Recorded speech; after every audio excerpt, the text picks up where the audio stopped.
President Zelensky, thank you so much for taking the time for speaking with Bloomberg yet again. Thank you very much. I'd like to begin by taking a step back. You've now been at war for 3 years and 9 months almost. There is a lot of concern. Each of those days is measured in lives, in resources. There's concerns that it's now a stalemate, a forever war.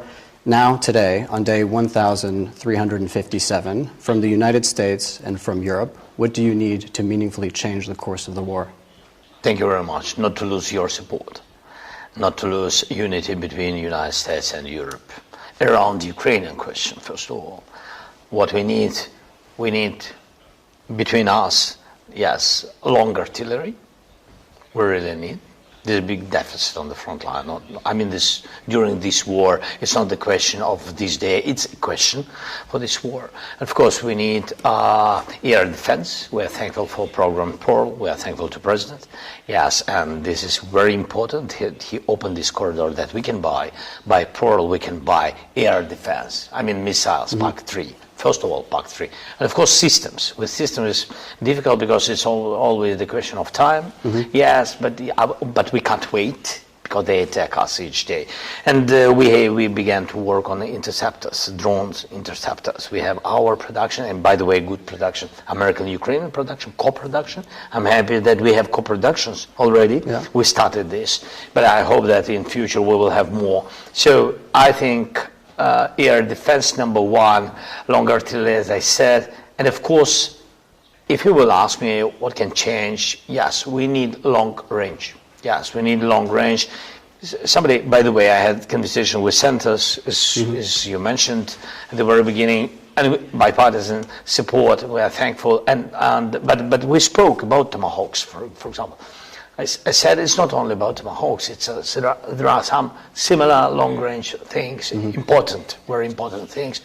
Look, there are military targets on the territory of Russia which have huge air defense around because they need to save. That's why it's not enough to have drones. We need, some other package. So if we want to answer, because they attack us and we have to answer, that's why we raised this topic with the American side. Another topic at the battle lines right now, the battle for Crook is currently being waged. There have been some suggestions from allies saying that it might make sense to have a tactical retreat to conserve military, conserve resources, conserve lives in order to regroup. Is that something that you're actively considering? Has the time come to take a retreat? In any way, this is a decision of generals, and of course I will support our soldiers, especially commanders who are there, how they can control the situation, or it's too expensive for us. We can't lose the most important for us. This is our soldiers, and of course they need to decide on the battlefield, decide the place. But you have to know the most expensive month during these 3 years and 9 months, these ones for Russians, because of Pokrovsk. They lost in October more than 25,000 people. It's only this is 25,000 what we control from drones. So there are video facts of this. So I don't know the total number of their losses during October, but only fixed by video, 25,000. And something you do control, and there will be renewed discussions about this around manpower, whether or not you need to expand conscription. Is that something you were looking at? This is something that you may hear more from allies, given the retreats you've had to make in Zaporizhia, for example. Look, the question of people, of course, is the most sensitive and the most difficult, for me, for soldiers, for people, for society, and for partners. Yes, and of course we don't have a really comparable number of people because the size of Russia, yes, and the size of Ukraine, yes, but this is the balance.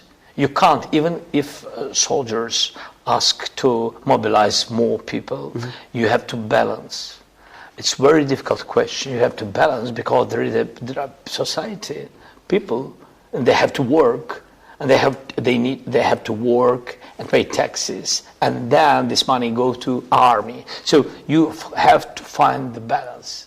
So I react during military cabinets, and of course soldiers raised this topic, and partners.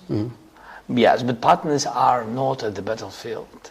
And that's why, with all respect to our partners, with all respect, I said the decision of our army was to mobilize about 30,000 per month. And the system now is doing this. And one of those partners is President Donald Trump. He seemed very committed to the idea of a ceasefire. Now it seems that the diplomatic line for now is closed. You know President Trump and you understand one another much better than you did back in February. With that understanding, how do you bring him back to the table and on your side of the table?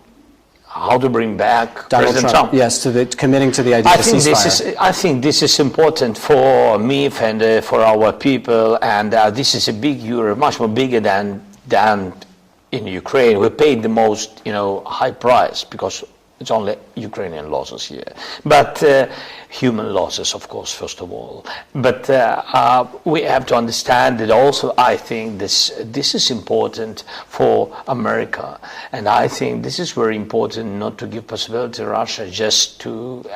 Russia began this aggression. Russia began this war. It's a war against us. They stolen. Thousands of Ukrainian children. We can't.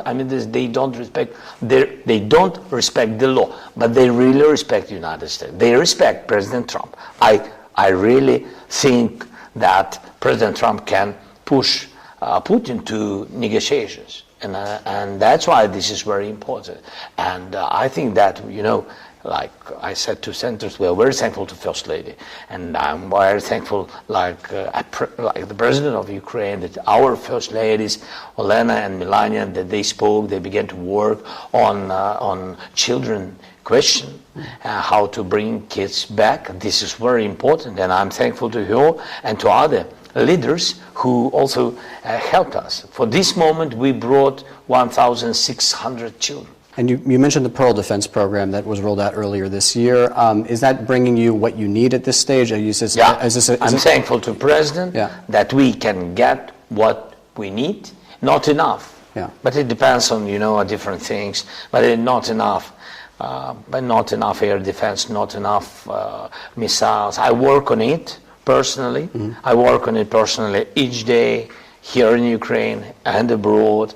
We have different systems. We have NASAMS, IRIS-T, Hawks, Patriot systems, different systems. And for these systems we need, or it's about missiles, or the questions of money. And I need to get these funds and to push this money for air defense, for Pearl. Now we have this Pearl. That's why this is very important. And then the U.S. shutdown, there have been reports that the U.S. shutdown has been affecting the Pearl program, that maybe it's been creating difficulties for allies to purchase through the program. It has had delays to deliveries. Has the U.S.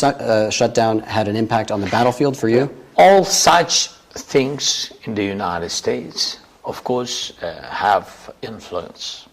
You have to understand that you are leaders, and we count on your support. And of course, any kind of such challenges in your country have influence, of course, because it's not about the will of one or another.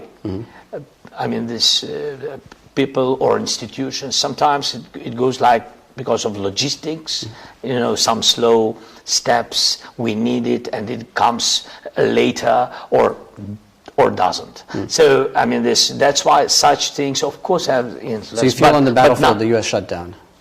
Of course, we have influence on it. Okay. Yeah. But it's important that not of the will of some people. It's in the United States. It's your internal questions, but you understand how it works. Yeah. And the other partners that you have are obviously the European partners. We're sensing the Russian assets is, of course, the main debate that is happening in Europe right now. There's a pattern with European leaders where at first they say no to something, whether it's tanks or some other things, then they go to maybe, then they get to yes. That's true. Right now they're on maybe for the Russian assets. Do you think they're going to get to yes, and do you have assurances from European leaders that they will deliver loans on the Russian assets? We need it very much. This is one of the types of real sanctions. Russia has to pay for this war. They began this war and they have to pay. This is a real fact, how they can pay. And we need this money. We will spend this money on renovation, and of course we need air defense, and we need air defense from the United States, and we have European systems. We need this air defense from European leaders. This is all very important. And of course we need to finance our drone production, which is huge. We need to finance it, and we don't have additional money. And this is the way, and this is fair, I think. They began this war and they want to continue it. That's why they have to pay. Is this the most significant thing European leaders can do right now to help you? Of course, we can get more than 140 billion for today. Right. We can get it. By the way, from the United States, it will be also a good signal, like with energy, like sanctions of the White House, of President. What? Yes, it's about Lukoil and Rosneft and Lukoil. Important step. And it brought some our partners, European partners, also to some strong decisions. And we've been happy that there have been 19th package. We are thankful to Europeans for this. So that's why if President Trump, for example, will decide that he has more than 5 billion he has of assets, maybe he will decide to spend this money. It will help. Have you discussed alternatives with allies about the Russian assets if that does not come through? Is there an alternative plan? Is there a plan B? No, they understand that we need their support, and I hope, God bless, we will get this decision, but if they will not have this decision, of course, we together will we have to find alternatives. It's a question of our surviving. That's why we need it very much, and I count on partners. And on the question of, you brought Donald Trump in connection to the Europeans, why did it take Donald Trump to get the Europeans to ban Russian LNG? He always said that he wants Europe to put sanctions on Russian energy. He always said that was during our meeting and etc.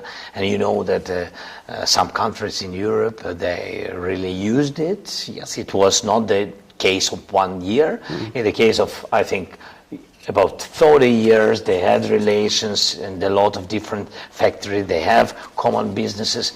It's understandable. And then President of the United States, he said, okay, I'm ready, and if Europe will be ready. And of course, this decision, this way of sanctions was good, as I said to you, that it was American sanctions and European sanctions. It split, and they came together, and I think this is good way. It was good way. And that's the same about assets. That's why I raised it about assets, that there are some assets in the United States. If the United States can do it, it will be helpful for European decisions also. And on the assets, is there an alternative plan? So potentially, let's say the EU can't agree on 27, let's say it's 25, and then maybe there's a partnership with Canada or other nations. Do you see that as an alternative path for the Russian assets to back that?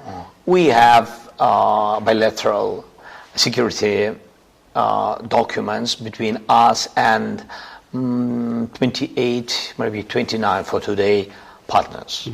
We have bilateral documents, security document, which gives us possibility to count on each year financial support. For example, we have good document with Canada. You said about Canada. We have good document with Canada. We have good document with the United States. We have very good documents with other, for example, North European partners and Germany, and really we can count on their money. For example, you know that Germany is one of the biggest donors in the world, and the biggest in Europe, and of course we count on this document. It's not alternative, but this good, how to say, як сказати, подушка, як сказати, pill.